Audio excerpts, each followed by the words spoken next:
27 साल बाद बीजेपी दिल्ली में सरकार बनाने जा रही है, लेकिन कैसे? आइए जानते हैं। सुप्रभात।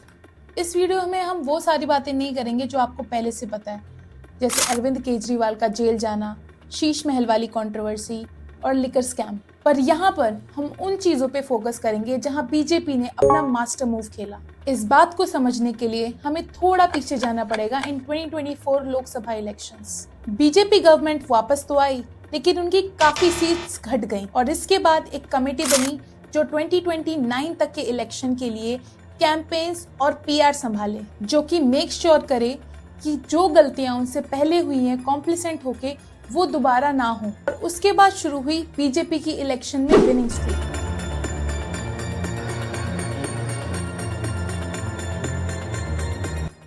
चाहे वो ऐसे स्टेट्स हों जैसे हरियाणा और महाराष्ट्र जहां पर उनकी हार तय थी, और दिल्ली जहां पर वो 27 साल से नहीं जीती थी। अब आते हैं पर्टिकुलरली दिल्ली की कैंपेनिंग पर।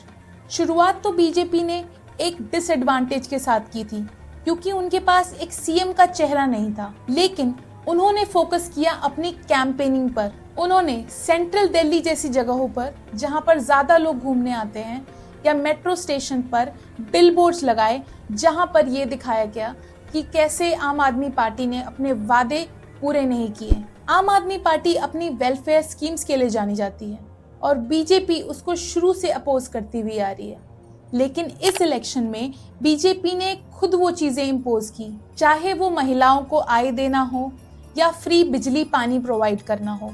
बीजेपी के हर एक स्पोक्स पर्सन ने ये इंश्योर किया कि लोगों के मन में ये गलत धारणाएं ना बने कि जो उनकी एग्जिस्टिंग फैसिलिटी है जो आप गवर्नमेंट ने प्रोवाइड की है वो रोक दी जाएंगी। बीजेपी ने इस बार अपनी हिंदुत्व आइडेंटिटी को अंडर प्ले किया। हालांकि वो जानी जाती हैं अपने हिंदू वोट बैंक के लिए, लेकिन इस बार उन्होंने उस एरिया पर फोकस नहीं किया। उनका पूरा फोकस मनीष सिसोदिया और अरविंद केजरीवाल के करप्शन चार्जेस पे था, जिससे जनता में एक anti incumbency create. Anti incumbency का मतलब होता है विरोध लहर, और ये तब होता है जब लोग किसी भी एग्जिस्टिंग सरकार या नेता से नाराज होते हैं और अगले इलेक्शन में उन्हें वोट नहीं देते हैं।